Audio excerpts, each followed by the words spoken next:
Shalom jemaat yang dikasihi Tuhan. Kita bersyukur, kita bersuka cita karena kita bertemu kembali di ibadah tengah minggu, di minggu yang ketiga di bulan November. Mari kita bersyukur karena oleh kemurahan Tuhan, oleh karena kebaikan Tuhan, kita ada sampai saat ini. Mari naikkan pujian kita mau bersyukur untuk setiap anugerah Tuhan dalam kehidupan kita.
Mari kita berdoa, kita bersama-sama mengucap syukur dan berterima kasih kepada Tuhan.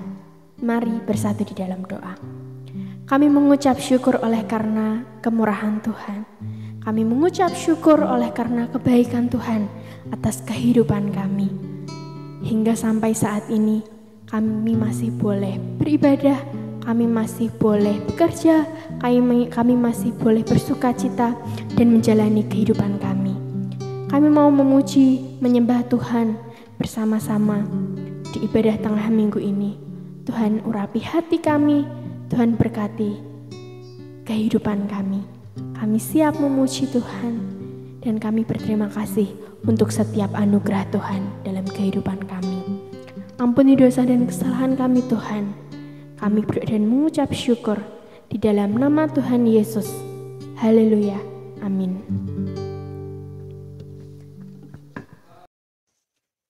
Shalom Bapak Ibu yang dikasihi Tuhan. Selamat malam. Selamat beribadah di tengah minggu ini. Kita bersyukur karena Allah masih memelihara hidup kita dari hari lepas hari. Bapak Ibu yang dikasihi Tuhan, sebelum kita belajar akan kebenaran sabda Tuhan, mari kita akan lebih dahulu berdoa. Mohon pimpinan pada Tuhan. Tuhan Allah Bapa kami yang kami sembah dan kami muliakan di dalam Yesus Kristus. Kami sungguh bersyukur karena malam hari ini Engkau masih memberikan kami waktu, juga kesempatan untuk kami bersekutu kepadamu. Saat ini ya Bapa, kami hendak belajar akan kebenaran sabdamu. Biarlah Roh Kudus-Mu yang memimpin kami, memampukan kami. Lebih itu ya Bapa, menerangi setiap hati kami, supaya firman yang akan kami baca, yang akan kami renungkan, boleh menjadi rema bagi hidup kami. Terima kasih Bapa, berkati mulut bibir hamba-Mu ini, supaya apa yang kami sampaikan benar-benar berasal daripada firman-Mu yang hidup. Demi Kristus kami berdoa dan bersyukur. Amin. Bapak Ibu yang dikasihi Tuhan, firman Tuhan malam hari ini terambil dari Injil Markus pasal 6 ayat 6b sampai ayat yang ke-13. Demikian sabda Tuhan. Lalu Yesus berjalan keliling dari desa ke desa sambil mengajar. Ia memanggil ke-12 murid itu dan mengutus mereka dua-dua. Ia memberi kuasa atas roh-roh jahat dan berpesan kepada mereka supaya jangan membawa apa-apa di dalam perjalanan mereka kecuali tongkat. Roti pun jangan, bekal pun jangan, uang dalam ikat pinggang pun jangan. Boleh memakai alas kaki, tetapi jangan memakai dua baju. Katanya selanjutnya kepada mereka, kalau di suatu tempat kamu sudah diterima dalam suatu rumah, tinggallah di situ sampai kamu berangkat dari tempat itu. Dan kalau ada suatu tempat yang tidak mau menerima kamu, dan kalau mereka tidak mau mendengarkan kamu, keluarlah dari situ dan kebaskanlah debu yang di kakimu sebagai peringatan bagi mereka. Lalu pergilah mereka memberitakan bahwa orang harus bertobat, dan mereka mengusir banyak setan dan mengoles banyak orang sakit dengan minyak dan menyembuhkan mereka. Bapak Ibu yang dikasihi Tuhan, yang berbahagia adalah orang yang membaca firman Tuhan, merenungkan firman Tuhan, terlebih melakukannya dalam hidup dari hari lepas. Bapak Ibu yang terkasih, apa yang akan kita bawa ketika kita bepergian? Bekal makanan, minuman, pakaian ganti, mungkin uang juga. Nah, Bapak Ibu yang dikasihi Tuhan, sebelum berangkat pun kita pasti akan prepare sedemikian rupa supaya tidak ada yang ketinggalan, Bapak Ibu. Karena bila ada yang ketinggalan akan mengganggu perjalanan kita. Bapak Ibu yang terkasih, peristiwa Tuhan Yesus mengutus ke-12 muridnya diawali dengan peristiwa yang sangat tidak mengenakan.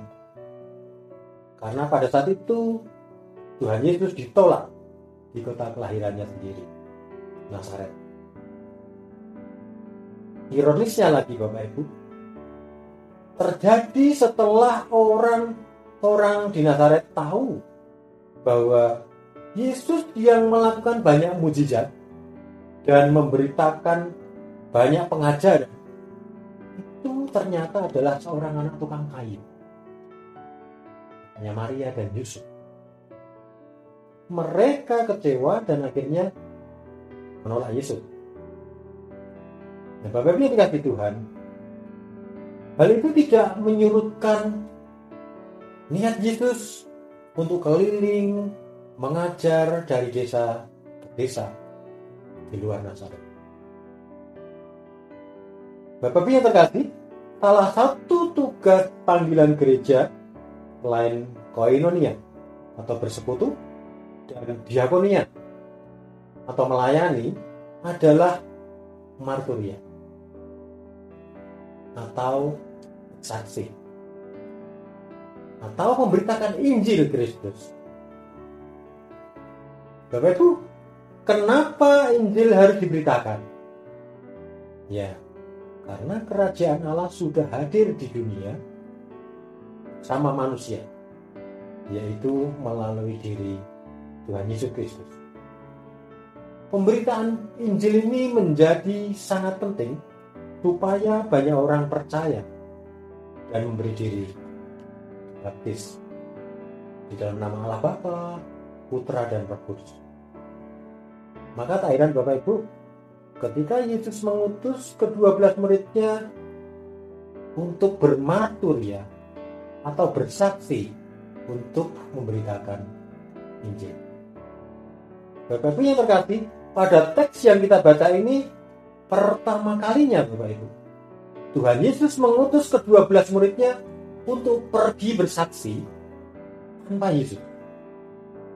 Nah, hal ini dilakukan untuk mempersiapkan para murid, karena setelah itu mereka tidak akan bersama-sama lagi, tidak akan bersama-sama terus dengan Yesus. Dan mereka diutus berdua-dua, tidak sendirian Bapak Ibu. Bapak Ibu yang pasti ada maksud Tuhan Yesus. Mengapa mereka diutus berdua-dua?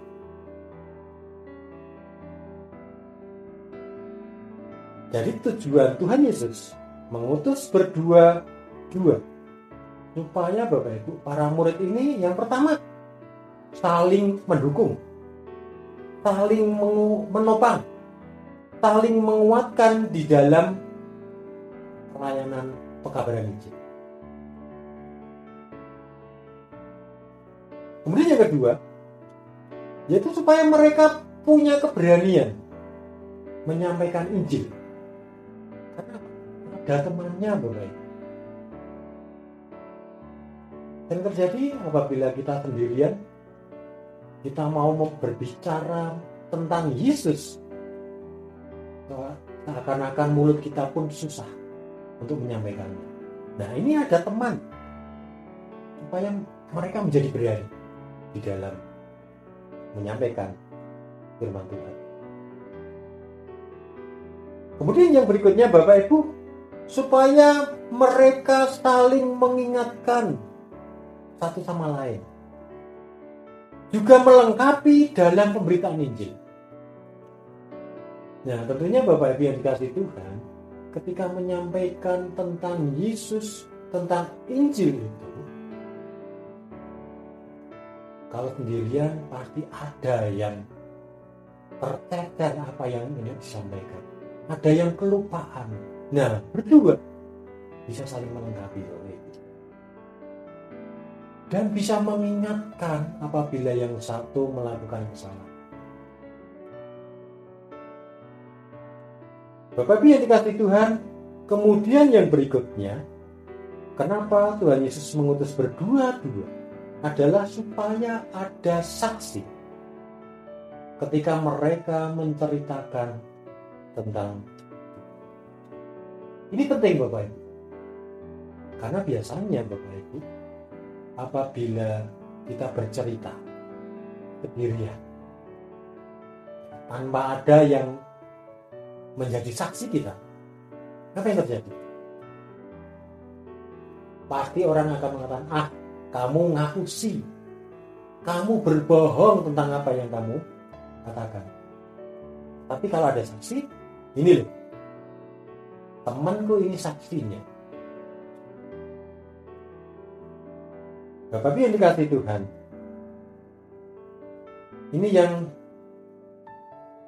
menjadi sangat penting. Ada teamwork. Tuhan Yesus mengutus berdua-berdua berarti sebagai sebuah tim. Tim di dalam pekabaran Injil.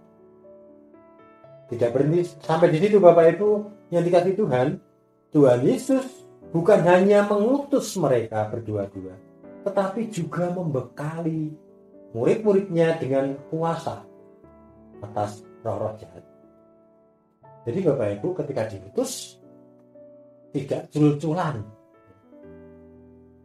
tidak mesah diloske gitu, tidak seperti itu. Tuhan Yesus tahu Bapak Ibu kemampuan dan kelemahan dari masing-masing murid, sehingga penting untuk membekali mereka, yaitu dengan apa?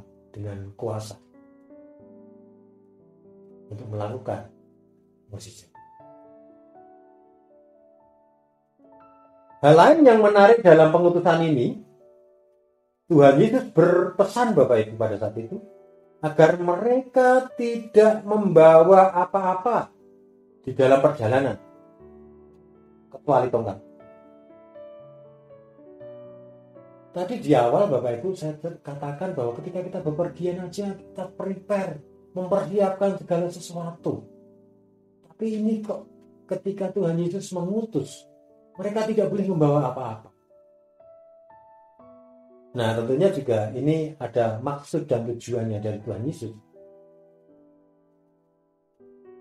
Tuhan Yesus bermaksud supaya pemberitaan Injil itu Bapak Ibu tidak dilakukan oleh murid-muridnya, tidak diribetkan dengan urusan makan, minum, pakaian, atau tidak diribetkan dengan kebutuhan-kebutuhan pokok. Supaya para murid ini belajar untuk fokus. Fokus apa? Fokus terhadap panggilannya. Fokus terhadap pekabaran Injilnya. Dan mereka bisa mempraktekkan iman, mempercayai bahwa Tuhan akan memelihara mereka 100%. Jadi Bapak Ibu, bahwa ketika Tuhan Yesus sudah mengutus, Dia akan membekali mereka, memperlengkapi mereka. Bahkan segala kebutuhan makan, minum, pakaian akan tercukupi. Jadi bahwa melayani pemberitaan Injil jangan diribetkan dengan ada atau tidak adanya berkat. Ini maksud apa yang dipesankan Tuhan Yesus kepada para murid pada saat itu. Nah, Bapak Ibu yang dikasihi Tuhan, pemberitaan Injil pasti ada penolakan. Tidak semua orang menerima begitu saja. Misalnya saya bercerita kepada orang banyak, pasti mereka ada yang percaya, tapi juga ada yang tidak. Demikian juga murid-murid Yesus, ada yang menerima, ada yang menolak. Itu sesuatu yang sudah lumrah Bapak Ibu yang dikasihi Tuhan.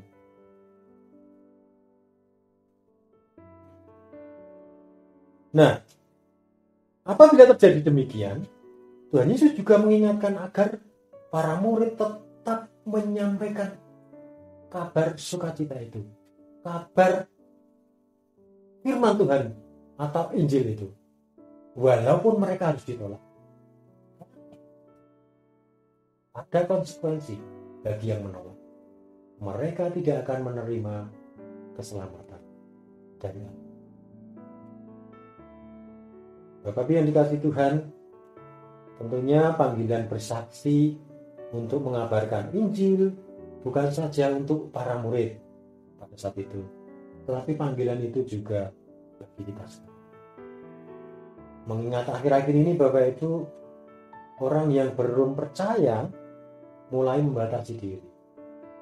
Mereka membentengi diri mereka dengan iman mereka, dengan kepercayaan mereka, dengan sesuatu hal Mungkin kegiatannya juga dimirip-miripkan dengan kegiatan kita.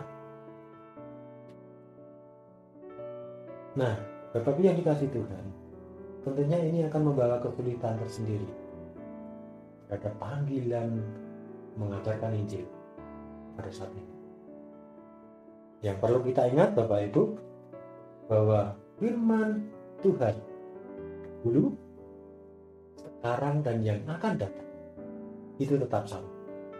Ketika dulu Tuhan Yesus mengutus berdua-dua, sekarang pun kita juga diutus sebagai sebuah tim di dalam pelayanan.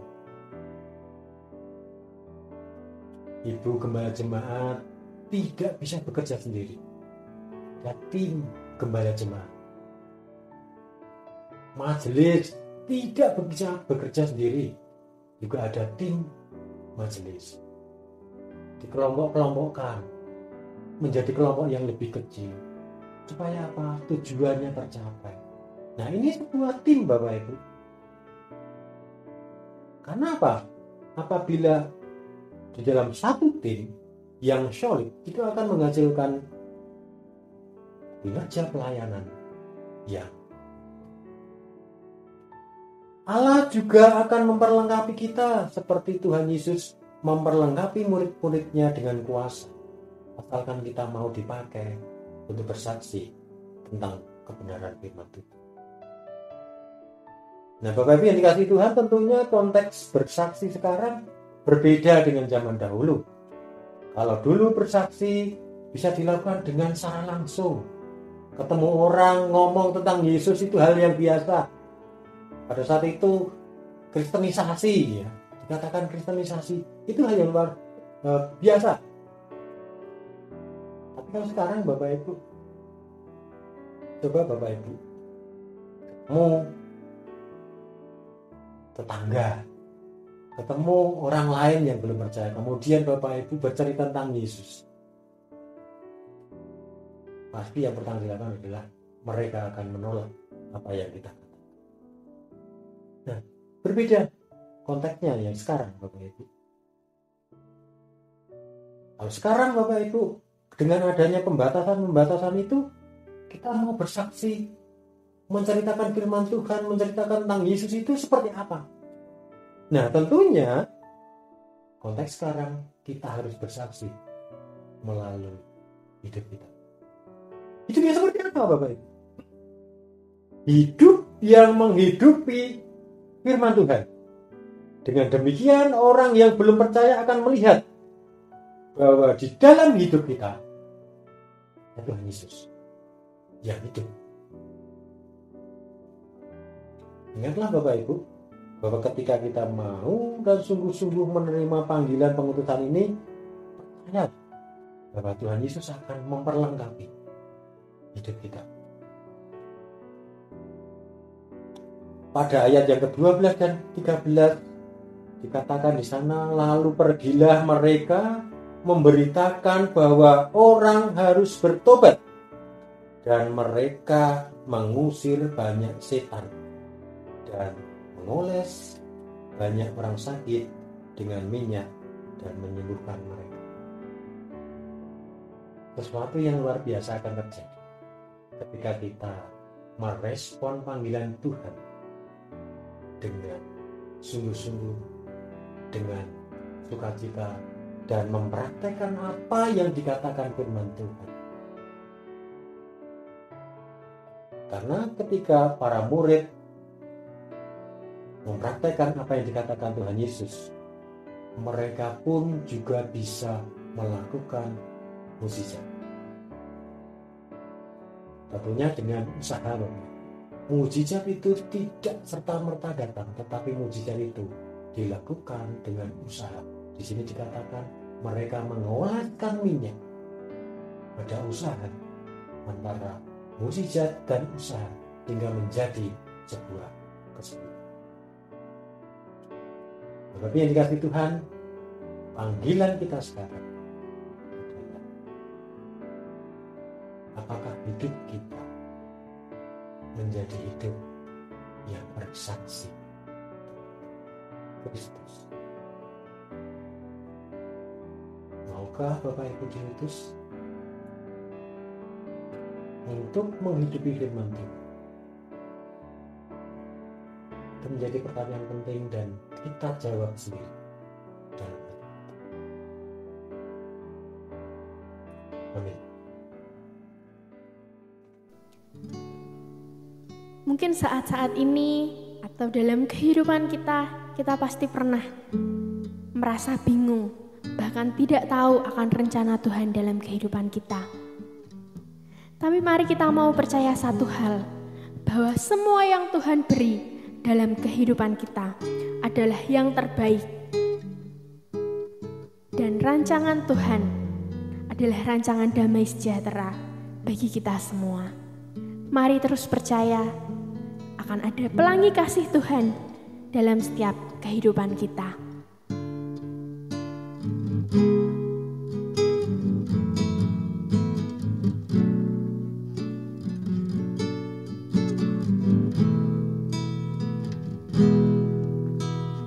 Apa yang kau alami kini mungkin tak dapat engkau mengerti.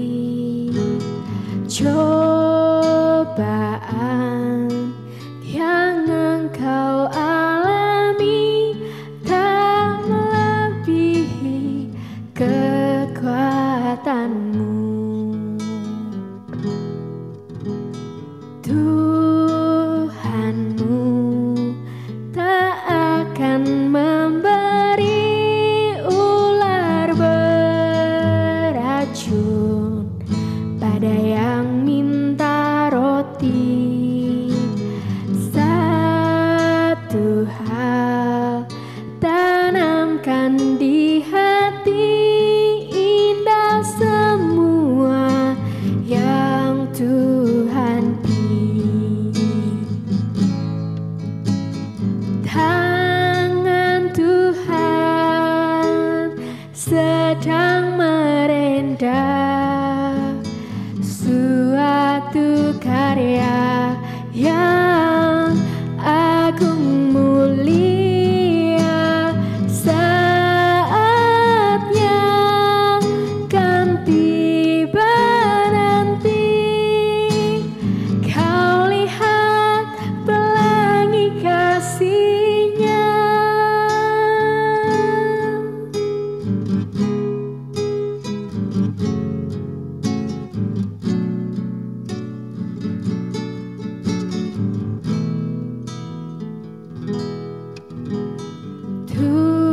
Tuhanmu tak akan memberi ular beracun pada yang minta roti. Satu hal tanamkan di hati, indah semua yang Tuhan beri. Tangan Tuhan sedang merendah suatu karya yang agung mulia. Saatnya kan tiba nanti, kau lihat pelangi kasih-Nya. Kau lihat pelangi kasih-Nya.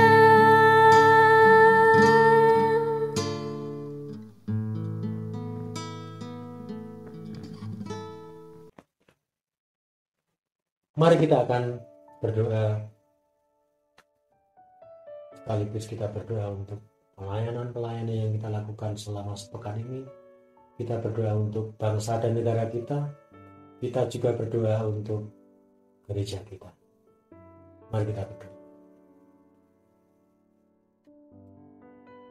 Bapa, kami sungguh bersyukur jika malam hari ini Engkau telah mengingatkan kami bahwa ketika Engkau mengutus kami.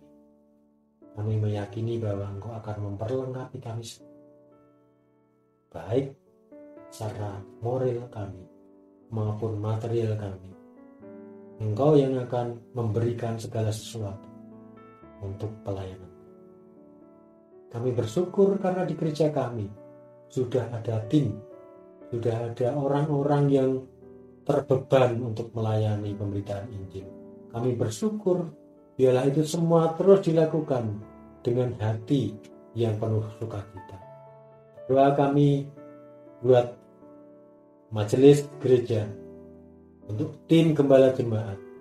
Mari Bapa, Engkau berikan kesatuan hati, supaya ketika mereka sudah menerima panggilan Tuhan, sudah menerima apa yang Engkau utuskan kepada mereka, mereka boleh melakukan dengan sungguh-sungguh, melakukan dengan sukacita, supaya mereka pun juga bisa memperoleh buah dari pekabaran Injil. Bapa di surga, pada saat ini ya Bapa, kami terus berdoa bagi saudara-saudara seiman kami, karena kelemahan tubuh mereka. Mereka harus masih terbaring di rumah karena sakit penyakit, maupun ada saudara kami yang terbaring lemah di rumah sakit. Bapa, mari Engkau yang akan ulurkan tangan-Mu, Kau berikan tumpangan buat mereka, supaya mereka pun akan merasakan bahwa Tuhan ada di tengah-tengah hidup mereka. Tuhan ada di tengah-tengah penderitaan yang sedang mereka alami saat ini. Mari Bapa, Engkau terus menyertai anak-anak-Mu yang saat ini sedang mengalami sakit. Saat ini ya Bapa, kami berdoa juga untuk pelayanan yang dilakukan oleh anak-anak Tuhan maupun aktivis gereja-Mu di tempat ini selama sepekan ini. Bapa, biarlah Engkau yang terus memimpin, memberikan roh hikmat marifat-Mu buat mereka, supaya mereka pun Engkau perlengkapi, supaya mereka ketika memberitakan firman Tuhan, mereka tidak sendiri, tetapi mereka dan Tuhan menyertai langkah yang mereka lakukan. Terima kasih ya Bapa. Kami juga terus mendukung di dalam doa buat bangsa dan negara kami, proses pemulihan bangsa ini dari pandemi COVID yang masih berlangsung ini ya Pak. Kami terus mendukung pemerintahan kami supaya proses vaksinasi terus berjalan dan banyak orang-orang yang belum tervaksin boleh terlayani oleh vaksinasi. Sehingga Bapak, bangsa kami boleh menjadi bangsa yang kuat, bangsa yang sehat kembali, dan bangsa yang maju ke depan. Terima kasih Bapak, kami juga mau serahkan untuk kota kami Salatiga. Tuhan memberkati kota kami, memberkati pemerintahan yang ada di kota kami ini. Terus Tuhan tambahkan roh-roh hikmat bagi pemimpin-pemimpin kami yang ada. Terima kasih Bapak di surga, kami serahkan seluruh doa sahabat kami ini ke dalam tangan kuat kuasa. Demi Kristus Yesus kami berdoa dan bersyukur.